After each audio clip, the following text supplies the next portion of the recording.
Bien, entonces ahora, ¿cuál es el mecanismo de contracción muscular? ¿Cómo es que se produce el acortamiento de las miofibrillas para que se produzca la contracción muscular? El mecanismo, ¿sí?, por el cual se produce se lo ha denominado deslizamiento de los filamentos. Es decir, recordemos entonces que tenemos las distintas bandas, la zona H, la banda I, la banda A, y lo que se vio inicialmente es que durante la contracción la longitud de los filamentos gruesos y de los filamentos finos no se modifica durante la contracción. Lo que pasa es que los filamentos finos son traccionados hacia el centro, hacia la banda A de el filamento grueso. Ven que acá se va acercando, ¿sí?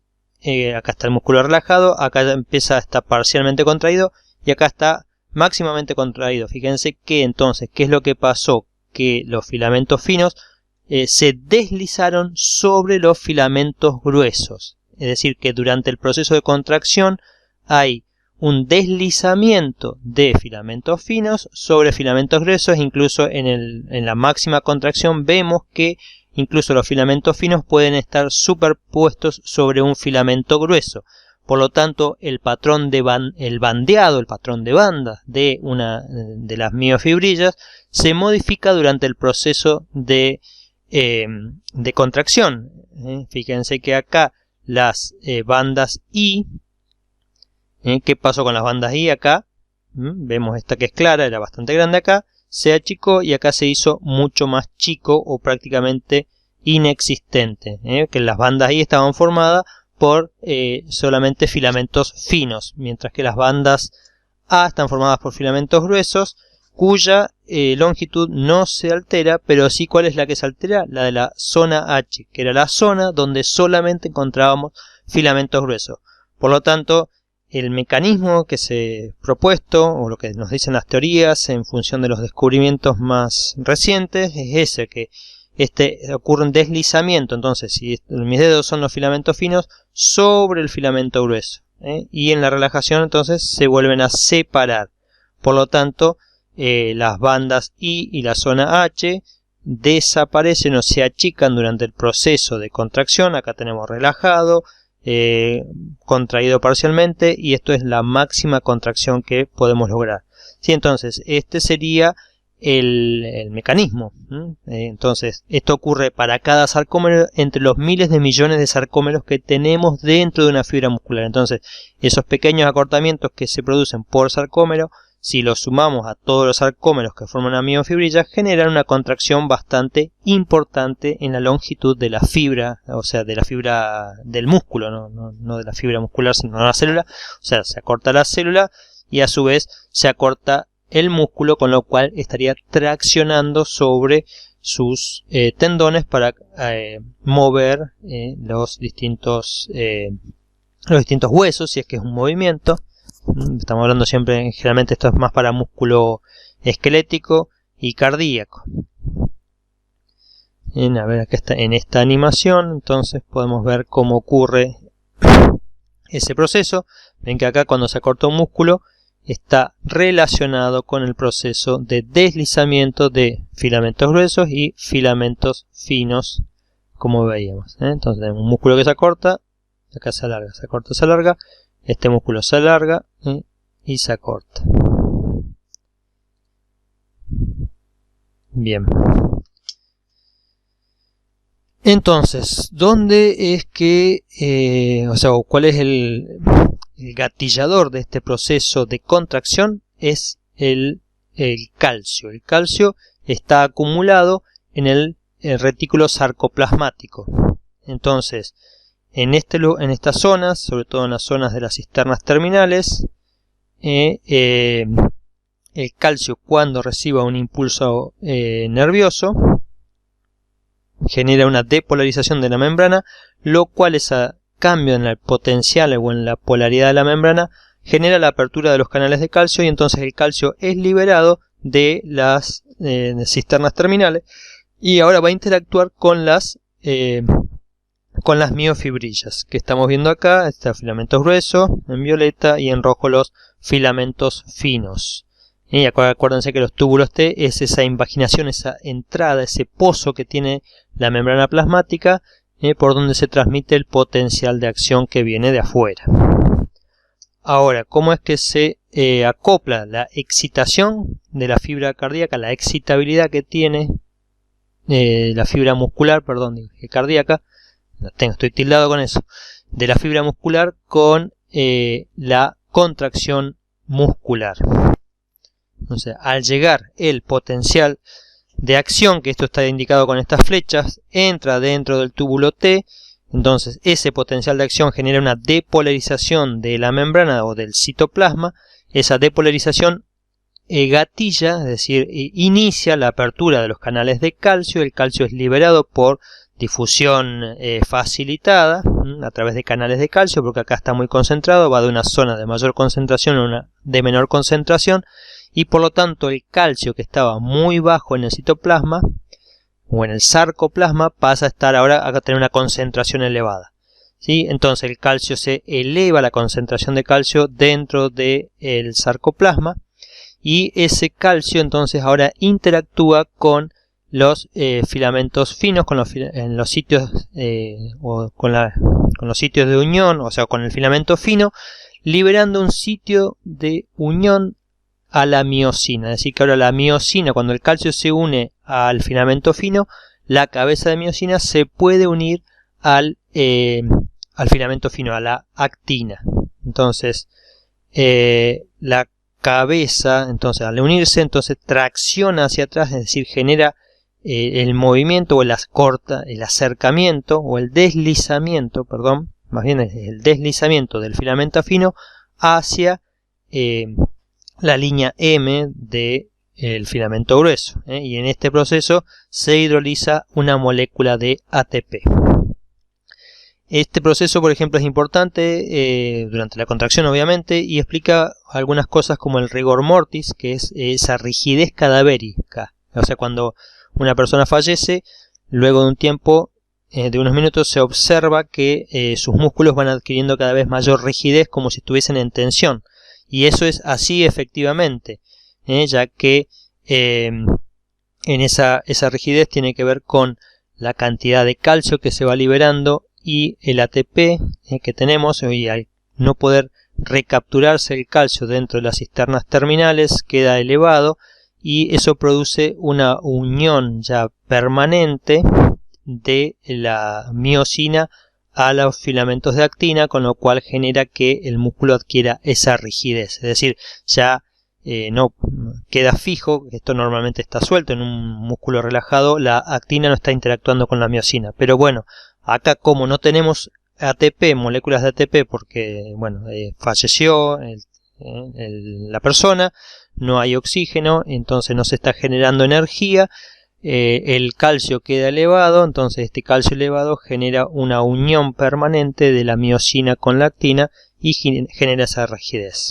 Entonces, otra cosa puede ser la hipertermia maligna, es decir, este proceso de una contracción que se puede generar por anestésicos que pueden inducir que se libere demasiado calcio, o también puede llegar, o sea, si esto ocurre de una manera muy violenta, puede generar una hipertermia, es decir, un exceso de calor que nos puede conducir a la muerte, o también una taquicardia, una aceleración del ritmo cardíaco, o en este caso hay algunas enfermedades que están asociadas con esto, en las cuales la bomba de calcio, la que retorna calcio a la cisterna, funciona mal, y entonces esto genera calambres sostenidos, crónicos, porque el calcio está más tiempo elevado, ya que no puede ser recapturado, y eso genera ese movimiento, o sea, el calambre, que uno no pueda mover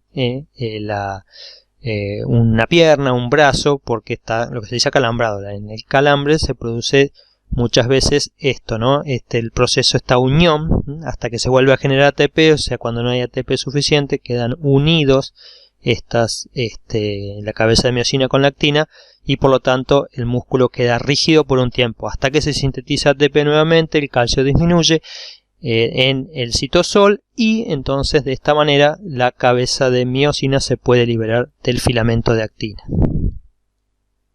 Sí, bien, entonces este es el mecanismo que se produce de manera cíclica, es decir, existe lo que se llama el ciclo de contracción. Mientras haya calcio elevado en el citosol, se genera este ciclo, o sea, este proceso en el cual se une, tracciona, desliza, se libera y vuelve a unirse a traccionar. Ahora vamos a ver entonces una animación con lo que se llama el ciclo de contracción. Recordemos entonces que este ciclo de contracción inicia, acá tenemos el filamento grueso, el filamento fino, cuando llega el calcio y se une a la troponina. La troponina genera entonces el desplazamiento de la tropomiosina, que acá está representada en blanco, permitiendo la liberación de los sitios de unión de la miosina a la actina. Entonces, las cabezas de miosina hidrolizan ATP antes de unirse, entonces están de manera, se dice, se energetizan, están energizadas, y entonces cuando están de esta manera permite que se una la cabeza de actina, formando la cabeza de miosina a la actina, formando lo que se llama los puentes cruzados. Y esos puentes cruzados entonces generan lo que es el deslizamiento que ya vimos de la miosina, que tracciona sobre la actina hasta que se le une el ATP. Cuando se une el ATP, nuevamente ahí se libera la cabeza de miosina.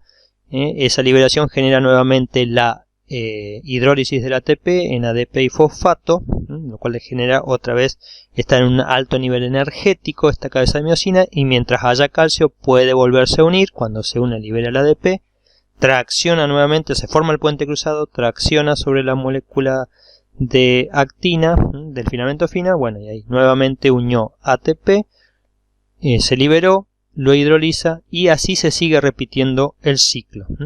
Unión, formación de estos puentes cruzados, deslizamiento y luego liberación. Y en este proceso, como están viendo, se consume mucho ATP, es decir, cada pasito que traccionamos sobre el filamento fino se consume una molécula de ATP por cabeza de miosina. Y recuerden que hay 300 cabezas de miosina por filamento grueso, y existen millones de filamentos gruesos, así que por eso imagínense que la cantidad de ATP que necesitamos para generar la contracción es bastante elevada. Por eso esa necesidad de muchas mitocondrias y mucho oxígeno en una fibra muscular, y esto es una única fibra muscular. Por eso ahí es donde también comprendemos que el tejido muscular y la gran cantidad que tenemos de músculo, que puede ser hasta un 40% de nuestro peso, una persona de 70 kilos tiene más o menos unos 40 kilos de masa muscular. Entonces, bueno, imagínense que el consumo de tejido muscular, el consumo de sustratos energéticos es bastante elevado. Bien, entonces, ahora, ¿cómo es que se acopla, qué es lo que genera que se comience la contracción? Entonces, esto tiene que ver con la unión neuromuscular. La unión neuromuscular, es decir, es la unión del axón de una neurona motora que se la llama la motoneurona, que viene del sistema nervioso central.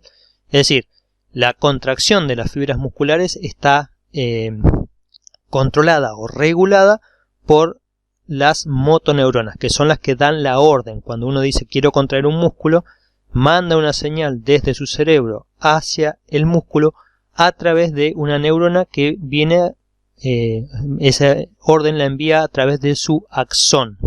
La motoneurona es la que genera el movimiento, ¿sí? Y el axón es el que trae el impulso nervioso a través de un potencial de acción nervioso para generar un potencial de acción muscular. Entonces acá estamos viendo, vemos que las fibras nerviosas, cuando llegan a las fibras musculares, fíjense que se ramifican en muchas zonas, generando muchas terminales axónicas. Y en la zona donde va a contactar con la fibra muscular, se ensancha formando lo que se dice un bulbo sináptico terminal. Y en ese bulbo sináptico se establece la unión neuromuscular, o sea, la unión entre la neurona y el músculo, que está en este bulbo sináptico. Dentro de este bulbo sináptico, de este botón sináptico, existen vesículas, y esas vesículas están llenas de neurotransmisores. En este caso, el neurotransmisor es la molécula de acetilcolina.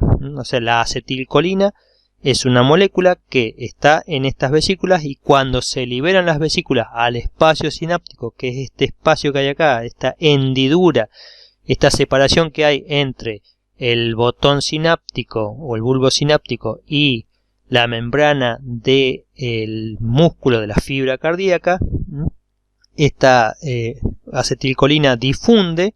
Acá estamos viendo en mayor detalle, se libera acetilcolina a este espacio, esta va a unirse a unos canales, a unos receptores que se llama de acetilcolina, que es un canal, se abre ese canal y que por difusión facilitada entonces entra ahora el sodio. O sea, cuando se une la acetilcolina genera la activación de los receptores de acetilcolina, lo cual abre un canal para el sodio.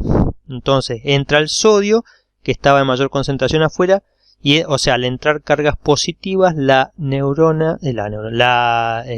fibra muscular, la célula muscular se depolariza, y esa depolarización entonces ahora genera la apertura de las cisternas terminales, liberándose el calcio. Entonces, de esta manera se acopla la transmisión nerviosa con la contracción muscular. Cuando nosotros pensamos o queremos contraer un músculo, entonces enviamos esa información a través de esta motoneurona al músculo, y en el músculo se produce esta liberación de acetilcolina a través de esta terminal sináptica, y fíjense que incluso los receptores están presentes en las membranas, en el sarcolema, y entonces incluso en las hendiduras, en los túbulos T, donde de manera que ese sodio puede entrar más rápidamente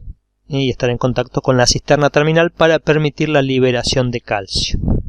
La actividad de la acetilcolina termina rápidamente, ya que esta es degradada, como vemos acá que dice en el paso 4, por una enzima que está en esta zona que se llama la acetilcolinesterasa. ¿Lo ven? Entonces la acetilcolinesterasa rompe la molécula de acetilcolina, por lo tanto ya no hay acetilcolina que se puede unir a su canal, a su receptor, y de esta manera, al disminuir la concentración de acetilcolina en este lugar, termina la acción entonces de la transmisión sináptica y por lo tanto se termina la depolarización de la membrana de la fibra muscular. Entonces de esta manera, ¿sí? o de la fibra muscular, de esta manera concluye la acción y se termina el potencial de acción sináptico, que termina en un potencial de acción muscular. En esta animación vemos entonces qué es lo que ocurre cuando la neurona estimula la fibra muscular. Entonces genera un potencial de acción, va a entrar dentro de los, va a generar la liberación de calcio. Entonces acordémonos que las fibras musculares en su membrana tienen estas invaginaciones que son los que forman los túbulos T. Acá tenemos una miofibrilla. Entonces estos túbulos transmiten el potencial de acción, que acá está ilustrado en esta luz amarilla. Se distribuye por toda la membrana plasmática. Entonces acá produce la depolarización y la apertura de los canales de calcio cuando se depolarizan. Entonces cuando se depolarizan, entra el calcio en el citosol, y ese calcio que está en el citosol ahora se une a los filamentos finos y gatilla o inicia la contracción del sarcómero, como estamos viendo acá. ¿Sí? De los filamentos finos, el deslizamiento de filamentos finos sobre filamentos gruesos. Los filamentos de actina, entonces, en los filamentos finos tenemos las moléculas de actina y de tropomiosina, a las cuales también, esta tropomiosina está unida al filamento de actina en un sitio que se llama el sitio de unión de la miosina o de la cabeza de miosina. Es decir, el filamento de actina o la molécula de actina tiene un sitio de unión a miosina. ¿Sí? Que ese sitio de unión está bloqueado por tropomiosina, pero y también está unido a esta molécula de troponina. Entonces, fíjense que acá tenemos el filamento de actina, la tropomiosina bloqueando el sitio de unión de miosina y la troponina. Cuando el calcio se une a la troponina, esta mueve o desplaza a la tropomiosina del sitio de unión de miosina.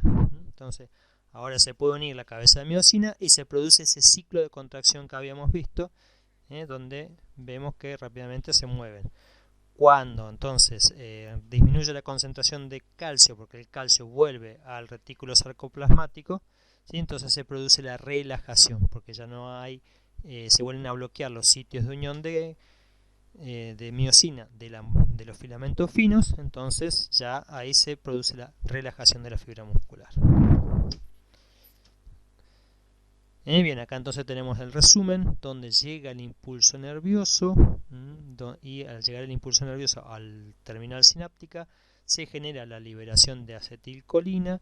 Esta acetilcolina difunde por toda la hendidura sináptica, generando una depolarización o un potencial de acción muscular, que es eso, este potencial de acción se transmite a través de toda la membrana plasmática, ingresando dentro de los túbulos T y generando la liberación del retículo sarcoplasmático de calcio, o sea, de estos reservorios de calcio. Entonces el calcio, como veíamos, se une a la troponina, generando el desplazamiento de la tropomiosina del sitio de unión de miosina en la molécula de actina. Entonces, bueno, acá volviendo un poquito para atrás, la acetilcolinesterasa es la que encargada de romper rápidamente la acetilcolina de manera tal que esto no se siga produciendo de manera continua, sino que hay que esperar un nuevo impulso nervioso para que se genere un nuevo ciclo. Bien, entonces el calcio se unió, desplazó a la troponina, exponiendo el sitio de unión a miosina, y ese calcio elevado, entonces ahora las cabezas de troponinas de miosina, las cabezas de miosina se pueden unir a los filamentos finos y generar el deslizamiento de filamentos finos sobre filamentos gruesos, generando el acortamiento del sarcómero. Entonces, en el retículo sarcoplasmático se van a recapturar también rápidamente los iones calcio, con lo cual va a disminuir nuevamente esa concentración elevada de calcio, vuelve a ser una concentración baja, se libera el calcio de estas o sea, de los filamentos finos, y la tropomiosina vuelve a cubrir nuevamente en la actina el sitio de unión a miosina, y de esta manera se produce la relajación muscular. Y de esta manera entonces hemos visto lo que es un ciclo o un mecanismo de contracción muscular completo, desde la transmisión nerviosa hasta lo que ocurre a nivel molecular en las miofibrillas. Ahora, otro punto es que tenemos que ver es, ya relacionándolo un poco con el funcionamiento de las fibras musculares, o que con ese metabolismo molecular, es cómo se obtiene la energía para la contracción, ¿sí? Los músculos esqueléticos tienen tres sistemas de generación de energía. Por un lado está una molécula llamada fosfocreatina, la cual es una molécula con un fosfato de alta energía. Se dice que es capaz de transferir su fosfato a la molécula de ADP para regenerar ATP. Fíjense que acá cuando entonces el ATP puede regenerar, cuando estamos en relajación, el ATP regenera la molécula de fosfocreatina. A partir de la creatina y ATP se forma una fosfocreatina. Cuando el músculo esto es como un reservorio pero muy chiquitito de fosfato. ¿Para qué? Para que cuando el músculo empieza a contraerse, este fosfato que tenía de alta energía lo transmite rápidamente a la molécula de ATP para generar ATP, o sea, de ADP regeneramos ATP directamente. Esto es una fosforilación a nivel de sustrato, pero lo que se fosforila es el ADP a partir de la fosfocreatina. De esta manera obtenemos ATP nuevamente. Otra forma es a través de la respiración celular anaeróbica. Este proceso se produce cuando uno está haciendo un ejercicio rápidamente. O sea, este es un sistema que regenera el ATP. O sea, acuérdense que la energía necesaria para la contracción viene de la molécula de ATP. Entonces tenemos un reservorio de fosfocreatina, pero que nos dura entre 5 a 8 segundos. O sea, realmente es muy cortito el reservorio de fosfocreatina que tenemos, ¿sí? Entonces, luego de ese periodo hay que regenerar las moléculas de ATP, a partir de ADP, cuando ya se usaron, que genera ADP y fosfato, ¿sí? Puede ser de la respiración celular anaeróbica, a través del proceso de glucólisis anaeróbica, o sea, de glucólisis, ¿sí? Y para eso necesitamos obtener glucosa, que puede provenir desde la sangre o desde el glucógeno muscular. Acuérdense que el glucógeno era esa molécula muy grande que estaba formada por unión de moléculas de glucosa, monómeros de glucosa lineales y ramificados. Entonces, el glucógeno genera glucosa. Este es un proceso que también aporta ATP de una manera bastante ineficiente, ya que genera 2 moléculas de ATP como ganancia neta, y también es un sistema que funciona fundamentalmente en anaerobiosis, es decir, cuando no hay suficiente oxígeno en el tejido. Ahora, si el oxígeno es suficiente, entonces se va a producir la respiración celular aeróbica, es decir, esa que ocurre en la mitocondria, donde se producía el ciclo de Krebs y la cadena respiratoria. Y en ese caso se pueden usar diversos sustratos energéticos, y esto ocurre cuando nosotros estamos haciendo, por ejemplo, un ejercicio de intensidad media, donde no estamos muy agitados, es decir, por ejemplo, haciendo una carrera larga. Este proceso ocurre cuando nosotros hacemos una carrera rápida, es decir, no sé, queremos correr 100 metros a máxima velocidad. Bueno, probablemente usemos inicialmente este sistema, pero luego tenemos que utilizar el sistema de la glucólisis anaeróbica, porque es un ejercicio violento en corto tiempo, ¿sí? O no lo podemos sostener por mucho tiempo, siempre y cuando, o sea, mantengamos glucosa en sangre y en el glucógeno muscular. Pero cuando se agote ese glucógeno muscular, ¿sí? O no podemos captar más glucosa desde la sangre, entonces se genera, o sea, ya no podemos seguir regenerando ATP, y sí o sí o llega al fallo muscular, o bien tenemos que disminuir la intensidad para pasar a buena oxigenación y pasar a una respiración celular aeróbica. En esta respiración celular aeróbica, que incluye el ciclo de Krebs y la cadena transportadora de electrones, se producían mucho más ATP, es decir, por una molécula de glucosa que entre en la respiración celular aeróbica producimos hasta 36 moléculas teóricas de ATP. Pero también se pueden utilizar ácidos grasos que vengan desde los adipocitos, aminoácidos que se estén degradando de las proteínas, el ácido pirúvico de la glucólisis que entra acá, y además se utiliza la hemoglobina sanguínea o la mioglobina de las fibras musculares, es decir, el oxígeno lo tomamos de la hemoglobina sanguínea, que puede llegar a la mitocondria, o bien transferírselo a la mioglobina y la mioglobina transferirlo a las fibras musculares, y de esta manera el músculo es que obtiene energía de manera continua, podemos decir. Incluso fíjense que de esta manera nosotros podemos realizar un trabajo mecánico con nuestros músculos durante tiempos prolongados, podemos estar horas caminando, horas realizando alguna tarea, estamos horas moviéndonos, y eso fundamentalmente es a través de este proceso aeróbico, es decir, en presencia de oxígeno, mientras que los otros son procesos que nos permiten obtener energía de manera rápida aún en ausencia de oxígeno. Bien, para concluir con este tema del tejido muscular esquelético, concluimos esta parte diciendo que hay productos de plantas como el curare o de bacterias que tienen la capacidad de bloquear la unión neuromuscular. Por ejemplo, la toxina botulínica generada por una bacteria que genera el botulismo, bloquea la liberación de las vesículas sinápticas, esta exocitosis. Entonces acá puede ocurrir la muerte por falla respiratoria al no poder activarse el músculo de la respiración, que es el diafragma.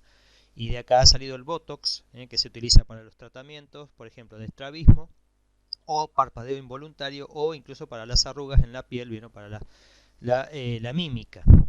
Es decir, esos músculos utilizados para la mímica, también se lo puede utilizar para relajar esas zonas musculares, bloqueando, y de esta manera, también tenemos el rostro más relajado y con no tantas arrugas, es decir, es una cuestión estética.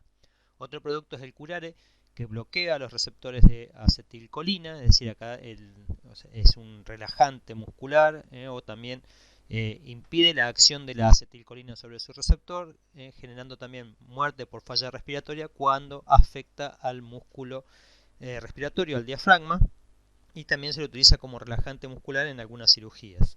Otros agentes anticolinesterásicos, o sea, actúan sobre la acetilcolinesterasa, es decir, disminuyen la actividad de la acetilcolina y de la acetilcolina esterasa, lo cual aumenta la concentración de acetilcolina en esa hendidura sináptica y por lo tanto esto favorece la transmisión sináptica en este caso. O sea, sería el efecto contrario a los anteriores en los cuales había bloqueo.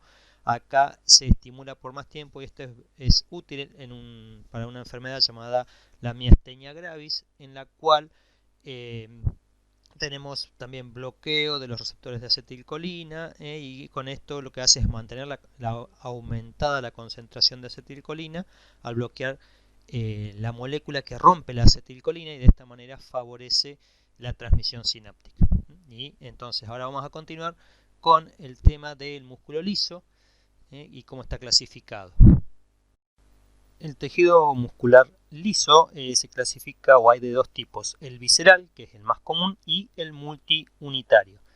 La diferencia que hay entre estos es que en este primero, recordemos que las fibras musculares lisas tenían forma ausada, se decide decir así, alargadas, con una parte ensanchada en el centro y un núcleo central y extremos más finos. Entonces, en el visceral, las fibras están unidas por uniones en hendidura, formando una red, es decir, ¿qué quiere decir uniones en hendidura? O también se las llama uniones gap. Es una unión que permite el pasaje de electrolitos. Hay canales, están pegadas las membranas y hay canales que los comunican el citosol o el citoplasma de esta célula con la siguiente. De esta manera, entonces, cuando una de estas células musculares se depolariza, genera un potencial de acción. Ese potencial de acción se transmite en red a todas las neuronas, todas las células musculares, perdón. Entonces, este tipo de tejido muscular liso visceral está presente en arterias, arteriolas, en algunas venas, en órganos huecos, también los vamos a encontrar sobre todo del sistema digestivo, el estómago, el intestino, o en las paredes del útero o en la vejiga urinaria. En cambio, en el multiunitario, también se lo llama de unidades múltiples, este está formado más bien por fibras individuales y cada una tiene su propia neurona motora terminal, es decir, acá fíjense que una neurona, ambos están inervados por el sistema autónomo, pero en este caso la inervación no es tan dispersa, no tan densa, no llega a todas las fibras, sino que con que se estimulan algunas fibras, esto ya genera la contracción de todo el resto. Por eso también es una forma, o sea, no tiene tanta inervación. En cambio, en el multiunitario, las fibras nerviosas llegan y contactan prácticamente de manera individual a cada una de las células musculares, ya que poseen pocas uniones en hendidura, o sea, hay poca comunicación eléctrica. Entonces, estas están comunicadas eléctricamente, mientras que estas no. Y están presentes en las paredes de las grandes arterias, en las vías aéreas, en los músculos erectores del pelo, que ya habíamos visto, en los músculos del iris y en el cuerpo ciliar, que ayudan a enfocar lo que es el cristalino. Esto es en el ojo, en el iris es en el ojo, y el cuerpo ciliar también está presente en el ojo, lo cual ayuda a enfocar, a cambiar el ángulo o el tamaño del cristalino para que nosotros podamos enfocar cuando miramos cosas o lejos o cerca. Entonces acá tenemos también, como les decía, ambos están inervados por el sistema autónomo y en este caso fíjense que existe una inervación en estas llamadas varicosidades donde se liberan el neurotransmisor de manera más generalizada, pero solo contacta con algunas células musculares, ya que el resto, como ven acá, esto está indicando esta comunicación eléctrica que existe entre las células musculares lisas. Entonces, cuando se depolariza esta célula muscular, esa depolarización se transmite al resto, entonces actúa como un bloque. Todas las células musculares se van a contraer más o menos de manera simultánea. En cambio, acá, como vemos, la inervación es mucho más extendida, mucho más individual, llega prácticamente a cada célula, en lo que se llama estas varicosidades, este tipo de transmisión sináptica, en el cual no hay una única terminal sináptica, sino que son varios puntos de contacto así alargados. Entonces, cuando llega un potencial de acción a esta terminal sináptica, a las neuronas, liberan su neurotransmisor y ese neurotransmisor contacta la célula muscular lisa cada de manera individual y cada una genera una contracción de manera individual. Esto, por ejemplo, está acá en el cristalino del ojo, que es esta estructura que permite el pasaje de luz, es decir, si aumenta, se dilata, entra más luz en la oscuridad, o cuando tenemos luz muy brillante, se contrae para impedir que entre tanta luz. Entonces, acá existen dos tipos de músculos, o sea, una es la parte interna, que son se contrae, están manejados por el sistema nervioso, se llama parasimpático, se contrae cuando hay mucha luz, entonces de esta manera se cierra ese diafragma, actúa como un diafragma, ¿sí? o se abre más para permitir el paso de luz, o se cierra más para impedir el paso de luz. Entonces, acá estamos viendo, bueno, la pupila en estado normal, cuando la luz es más o menos normal. Ahora, cuando la luz es muy tenue, dim quiere decir tenue, la pupila se dilata, pero acá se contraen los que están en este anillo externo. Es decir, aquí existen como dos anillos de músculo liso. Uno está bajo el control parasimpático y otro está bajo el control del sistema nervioso simpático. Son la división de los sistemas nerviosos autónomos, simpático y parasimpático. Entonces, uno contrae este anillo interno y otro contrae este anillo externo ante distintas situaciones. Entonces, acá la contracción genera como una reacción, o sea, no están tan ordenados en una misma dirección, sino que están más bien, las fibras están dispuestas más en distintos ángulos y orientaciones. En cambio, en el visceral están todos ordenados más o menos en una misma dirección, o forman un anillo de una capa muscular, por ejemplo en el intestino delgado, y eso va generando como distintas constricciones, permitiendo entonces el avance, por ejemplo, del bolo alimenticio. Ahora, a nivel de tejido, ¿cómo están formadas? O sea, cuál es la composición de las fibras musculares lisas. Vemos entonces, decíamos, las fibras musculares lisas son de esta forma ahusadas, con un ensanchamiento en el centro, o sea, una parte media más gruesa, que puede ser de 3 a 8 micras, mientras que su longitud puede variar entre 30 a 200 micras. Y tiene esta forma ahusada con un núcleo central. La composición de las fibras, de las miofibrillas, entonces también tienen presentes filamentos gruesos y finos, que tenemos acá representados, pero no están ordenados en esos, lo podemos decir en sarcómeros, sino que tienen otro ordenamiento. Por eso tampoco se visualiza ese bandeado característico del músculo esquelético y el músculo cardíaco, y se las llama liso, porque no tiene las estriaciones o las bandas. Pero sí tiene las miofibrillas, tienen los filamentos gruesos, que acá están representados en rojo, y los filamentos finos, que están representados en amarillo. Y otra cosa, no presentan los túbulos transversos, esas invaginaciones de la membrana plasmática dentro del citoplasma, y tampoco tienen, o tienen muy poco retículo sarcoplasmático, no tienen esas cisternas terminales que tenía el retículo sarcoplasmático. Por lo tanto, vamos a ver que el calcio en estas fibras musculares, no hay gran liberación de calcio intracelular, y el calcio que promueve la contracción viene desde el líquido extracelular, y una buena parte, y otra parte viene del retículo sarcoplasmático. Por otro lado, también posee filamentos intermedios, que esto es a diferencia del músculo estriado. Entonces, estos filamentos intermedios, fíjense que se van formando como una red, acá en esta disposición, este reticulado de filamentos intermedios que se unen a una estructura en el centro, o sea, cada tanto llamado cuerpos densos, ¿sí? Entonces, este cuerpo denso es un punto de anclaje de los filamentos finos, como vemos acá, y los filamentos intermedios.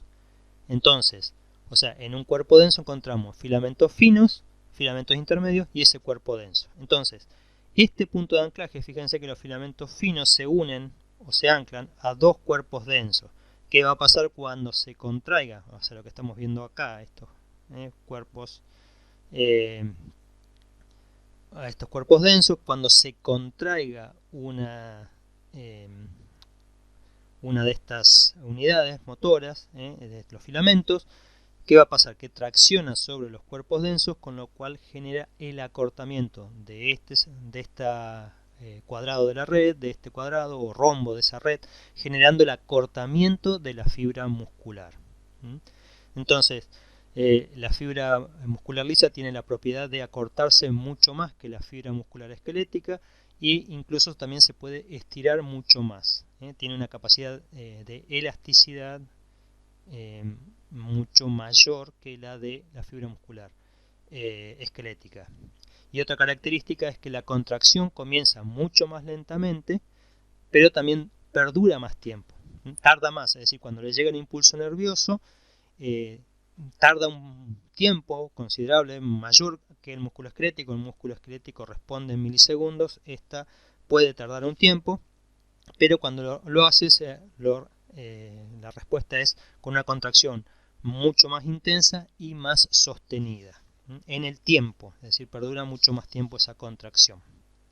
¿Sí? Acá en esto está representando esto verde los cuerpos densos, que lo llama condensación citoplasmática, y acá tenemos los filamentos gruesos de miosina, los filamentos finos de actina unidos entonces a esa placa o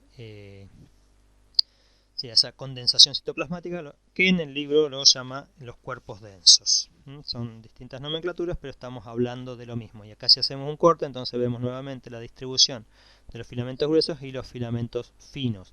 Y el mecanismo de contracción es también el mismo, el de deslizamiento de los filamentos finos sobre los filamentos gruesos. Entonces, acá nuevamente la contracción y la relajación dependen de la entrada de calcio. Pero el calcio, ¿sí? En parte aumenta la concentración intracelular de calcio a través del líquido extracelular, canales de calcio, cuando se depolariza la fibra muscular, y del retículo sarcoplasmático. Recordemos que acá no tenemos túbulos T.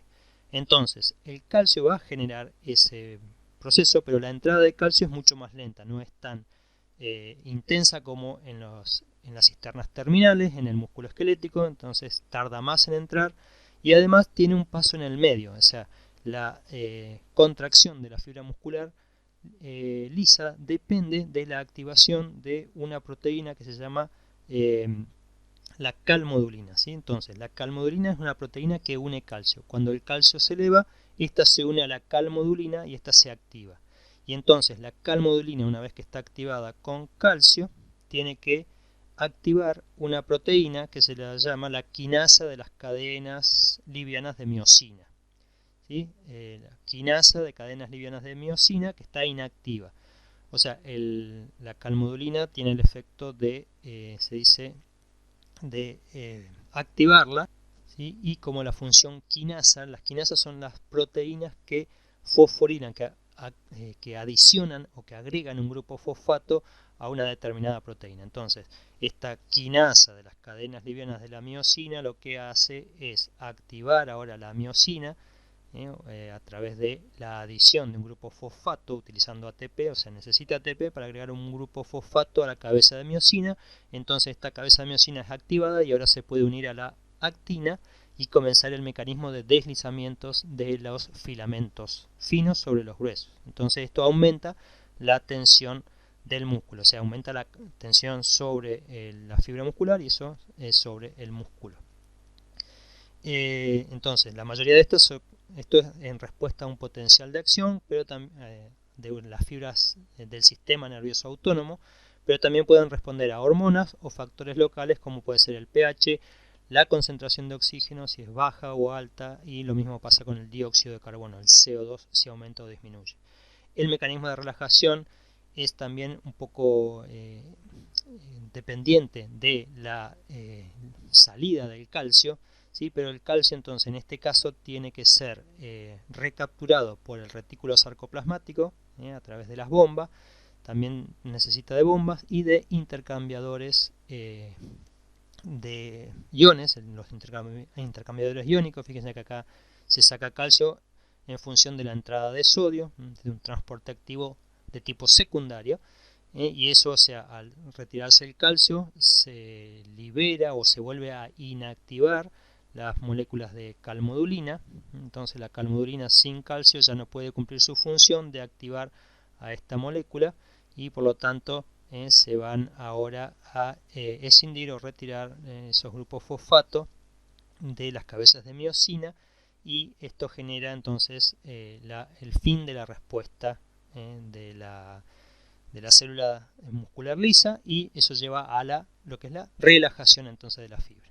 Entonces de esta manera es como se produce el mecanismo de contracción y de relajación. Y fíjense que entonces hay una gran diferencia entre la entrada de calcio con respecto a la fibra muscular esquelética y la salida de calcio. La entrada es mucho más lenta y el proceso de recaptación o de sacada del calcio dentro de la fibra muscular lisa también es distinto y es más lento. Por lo tanto, esto explica este doble paso, esta entrada de calcio más lenta, esta activación de la calmodulina, estos pasos intermedios, hacen o generan una respuesta más lenta de la fibra a la contracción, y a su vez esta salida del calcio, que también es más lenta, genera una respuesta más prolongada en cuanto al proceso de relajación, una vez que se terminó el potencial de acción nervioso. Bueno, y finalmente nos queda ver o hacer un breve repaso de lo que fue el tejido muscular cardíaco a nivel histológico, ya que igual también se va a ver un poco mejor, o sea, lo vamos a ver más en detalle cuando veamos el tema de corazón. Y tenemos que tener en cuenta que en las fibras musculares cardíacas tenemos autoexcitabilidad, ¿sí? Son autoexcitables. O sea, son fibras musculares también estriadas, es un tejido estriado, pero las células no son multinucleadas, sino que son células que se dice ramificadas, como ven que tienen como saliencias, generan ramas. Estas fibras son autoexcitables, es decir, existe una capacidad o un marcapasos dentro del corazón que genera los impulsos cardíacos, el potencial de acción cardíaca, y eso se transmite a todas las células del corazón, o sea, las células musculares, con lo cual un cambio de potencial en ese marcapasos se transmite a todo el corazón y este se contrae de manera rítmica. Fíjense que en condiciones normales decimos las células cardíacas, musculares cardíacas, se contraen 75 veces por minuto. Estas células no son ni alargadas y no son multinucleadas, sino que son uninucleadas, son estriadas y son ramificadas, y se unen entre ellas, ¿sí? Una célula muscular cardíaca con la otra, a través de lo que llamamos esas uniones celulares llamadas desmosomas, y las uniones gap o uniones en hendidura, esas uniones comunicantes que permiten el paso de iones a través de el citosol de dos células musculares cardíacas contiguas o que están una después de la otra. Este tipo de unión, ¿sí? Forma un disco que se llama disco intercalar, o sea, los puntos donde están presentes las uniones gap o uniones en hendidura se observan a través del microscopio por técnicas de tinción en el tejido como discos. Eso se los llama discos intercalares, y esos discos entonces permiten la comunicación eléctrica entre una célula muscular y la otra. Entonces, por lo tanto, cuando una de estas se depolarice, esa depolarización se va a transmitir en masa a todas las células que están comunicadas eléctricamente, y así. O sea, esta va a pasar de la izquierda a la derecha, de esta va a pasar a la siguiente, y así sucesivamente. Entonces, de esta manera, cuando llega un potencial de acción a una célula muscular, esta se transmite a todas las células musculares. No necesita del control nervioso en este caso, o que el control nervioso se ejerza sobre todas las células, sino con que se ejerza sobre un solo punto, ya eso genera un potencial de acción muscular sobre todo el resto del tejido. Es un tejido que es involuntario, es estriado, y decíamos, bueno, una de las características son estos discos intercalares y las uniones, o los desmosomas que las mantienen firmemente unidas. Entonces, ¿por qué? Porque las células musculares se contraen, van a presentar sarcómeros, y cuando se contraen, o sea, traccionan sobre la célula con la que están unidas del otro lado. Tengamos en cuenta que las células musculares cardíacas están funcionando toda nuestra vida y latiendo 75 veces por minuto. Entonces es un ritmo bastante elevado. No tienen opción de relajarse, porque si se relajan no late el corazón y bueno, nos podemos morir. Entonces es importante que estas células, estas uniones entre las células sean bien firmes, que no se separen y que estén comunicadas eléctricamente a través de estas uniones gap. Y eso genera ese también patrón que se observa en las tinciones, que son los discos intercalares. Acá estamos viendo cómo se conectan y son canales que permiten pasaje de iones entre las células. Bien, y de esta manera concluimos lo que es la clase 15, donde vimos el tejido muscular, sobre todo el muscular esquelético, y algo de muscular liso y también de cardíaco.